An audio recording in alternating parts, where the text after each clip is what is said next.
Married couples, do you know exactly what your will and trust say will happen when one spouse passes away? Does everything go to the surviving spouse and then when she dies, the children get everything? That is a common plan and a risky one because at the death of the first spouse, the second spouse could literally change any terms in the revocable living trust. She could even cut out her stepchildren if she wants to. Even if the children stays in the trust, the money could be drained by the time the surviving spouse passes away, in which case the children will get nothing. In this video, I want to show you what smart families do to plan and make sure they provide and take care of the surviving spouse while ensuring the protection of the children's inheritance. Let's call our couple Tom and Carol. And this slider will show the varying degrees of control. Here's Tom, rest in peace. He leaves behind his beautiful wife, Carol, and 2 children from a prior relationship. On the far left of the slider, Carol has the most control, and the kids' inheritance is least protected. On the far right, the kids' inheritance is locked in, tight, secure. But Carol's access to the money that Tom leaves behind is more restricted. Where do you want to be? In the middle? More to the left? More to the right? Let me show you what 5 different points on this slider looks like. Point 1. They've been married a long time. Carol treats Tom's children as her own. They're pretty much on the same page about most things money. So when Tom dies, he outright gives everything to Carol. Carol has full control over everything Tom owned. She could cut off his children, but she probably wouldn't. I don't like this option. It sounds really honorable. Wow, Tom has full and complete faith in his wife. But actually, he's leaving Carol unprotected. Because when Tom's assets goes to Carol as a gift, it stays in her revocable living trust, which is not protected from creditors and lawsuits. One day, Carol will age, be less sharp, and become easy targets to pushy relatives, marketers, manipulative caregivers, scammers. Poof, just like that, the children's inheritance could disappear before they see a penny of it. Point number 2, the marital trust. When Tom dies, his assets get transferred into an irrevocable marital trust to take care of Carol. Carol gets the income from the trust assets, and she can even dip into the principal of the trust for health, education, maintenance, and support needs. That's called the HAMS standard. The trust is not an outright gift to her, but as the trustee of the marital trust, she does have a lot of leeway. If she wants to treat her girlfriend every week to a spa, she could interpret that as one of her support needs, and the trust would finance that. So it's still pretty left on the slider. Carol has a lot of leeway and control over the funds in the marital trust. Now we move further right on the slider. Tom assigns someone else to be the trustee of the marital trust. No, it doesn't mean that Tom doesn't trust Carol. It could just be that Carol is not a money person and she doesn't want to deal with the administration of the trust. Carol still receives the income, the interest investment income from the trust, and she can still get HEM support from the principal of the trust. And if the trustee is annoying or extra restrictive, she's still the trustee appointer, so she could fire the trust and put her best friend as the new trustee. Will the stepchildren challenge her in court?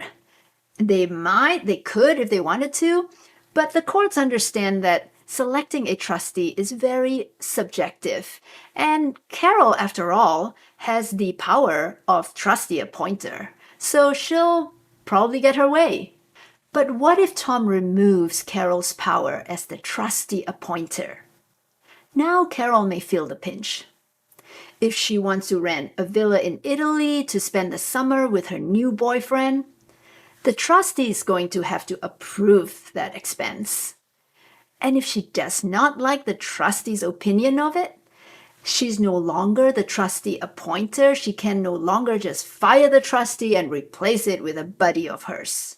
Definitely having a third-party trustee and trustee appointer makes it more restrictive for Carol, which means there'll be less money going out of the marital trusts, which means more will be retained for the children. Okay, before you accuse Tom of being a jerk, trying to control his wife from the grave, let me remind you of a few things. One is that Tom's rules only apply to Tom's assets. That includes assets he brought into the marriage, things he had before the marriage, inheritance from his parents, if any, and his share of the joint property with Carol. Carol's assets remain totally and completely under her control. Secondly is the spirit of reciprocity. However tight or relaxed or loose Tom designed his plans, it will be mirrored in Carol's plans. And finally, just because Tom took away the trustee and appointer's powers from Carol does not mean he doesn't trust Carol. My friend, for instance, she's in a second marriage, stepchildren. She asks not to have any trustee or appointer's powers in the marital trust because she's trying to avoid any hints, the slightest hint or suspicion by the stepchildren that she's depleting or lavishly draining their inheritance in any way. Let me show you one more, the strictest of all, separate trusts. If Tom sets up a separate trust instead of a joint trust with Carol, then Tom can specify that at his death, his assets get split up into Carol's and the children's right away. Now, on the children's side, it doesn't mean outright distribution necessarily. Tom could direct the funds to go into a children's trust so the distribution is staggered more safely. There is no stronger protection than completely removing the children's portion of Tom's assets from Carol's reach. On Carol's side, Tom can set up a marital trust, and he has the same levers as before, whether to appoint Carol as a trustee appointer, or not at all.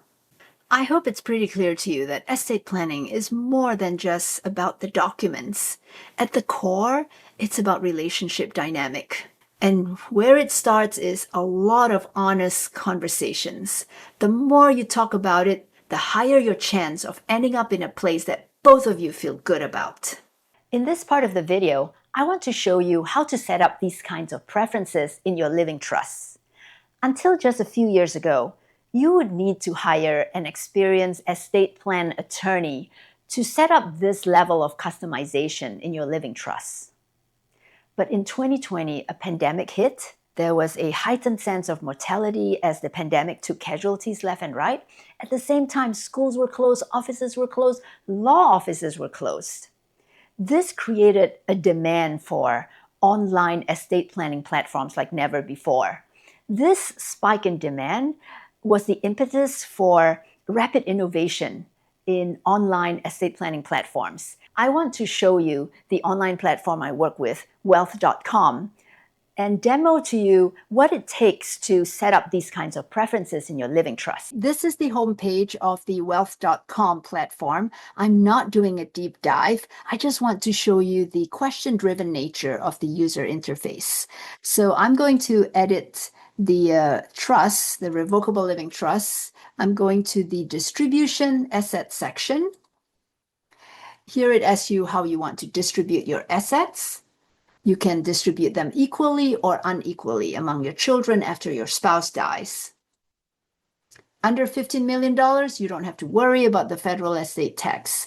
If you have over $15 million, the plan would then introduce tax planning tools such as the bypass trust. Here it asks you if you're worried that your spouse could disinherit your beneficiaries after you pass away. If you're not worried, select no. If you are, select yes, and what it will do is to recommend that the revocable living trust that is created includes a marital trust. You can override it and say, no, I don't want a marital trust. So let's go with what it recommends, creating a marital trust. We also talked about the levers Tom has to decide if Carol should be the trustee or not. That is in the decision maker section. And here it asks you to name your trustees and so on, your backup trustees. And then it has this one question. Do either of you have concerns about the surviving spouse acting as the trustee of their own marital trusts? If you don't, then the spouse remains as a trustee and has a lot more control over her marital trusts. But if you are concerned, then someone else will have to step in as the trustee of the marital trusts. So I just want to give you a quick glimpse of the wealth.com platform. I've been really surprised with the level of customization and flexibility this platform allows. Wealth.com is also designed to handle state-specific nuances, which means no matter which of the 50 states you're in, your documents will comply with the requirements of your specific state. I'll be doing a deeper dive on wealth.com in a webinar about a couple of weeks from today. If you're interested, you can register at estateplanningpartner.com.